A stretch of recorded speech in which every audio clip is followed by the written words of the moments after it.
বেতনের দেওয়া হিন্দু বৌদ্ধ খ্রিস্টান ছাত্রদের ডাক দিয়েছে। আমি স্বাগতম জানাই। আমি এর পাশাপাশি আমি খুশি হতাম যদি আমার বাংলাদেশের হিন্দু ভাইয়েরা ভারতের বিরুদ্ধে মিডিয়ায় এসে আওয়াজ তুলে শুরু করত।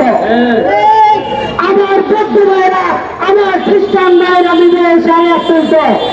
কিন্তু আমি আশঙ্কিত, আমি দুঃখিত যে আমার ভাইয়েরা এখন আওয়াজ তুলছে না।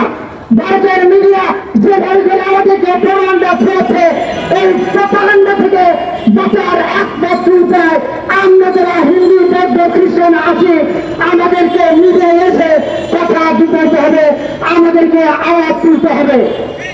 আমরা যদি আওয়াজ না তুলি তাহলে এরা আমাদেরকে নিয়ে প্রপাগান্ডা ছড়িয়ে বেড়াবে। আপনারা কি চান আমাদের বাংলাদেশের শান্ত ধমক দিয়ে ভারত টানবে?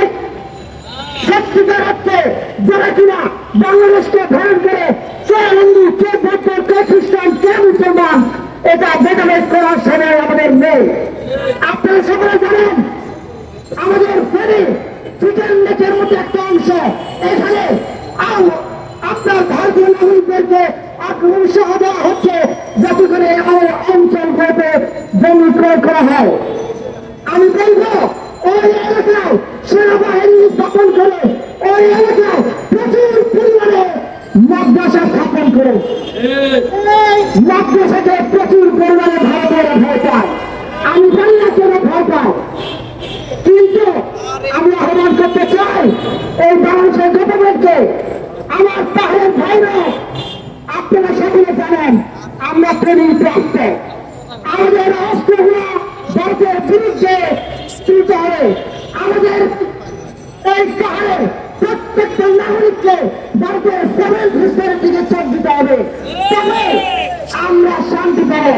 ভারত সেভেন সিস্টারকে দখল করতে পারলে আমার পাহাড় শান্ত হবে, অন্যথায় আমার পাহাড়ে আপনি হাজার চুক্তি করেন কোনো লাভ হবে না, কোনো ফায়দা হবে না।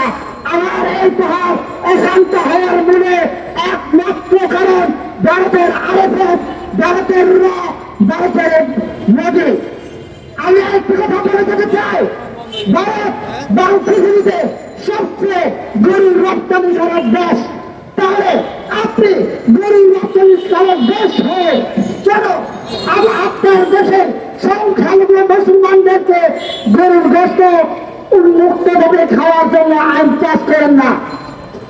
আপনি আইন পাস করেন, তারপরে আমার বাংলাদেশের সংখ্যালঘুদেরকে নিয়ে আপনি কথা বলেন। সকলকে ধন্যবাদ।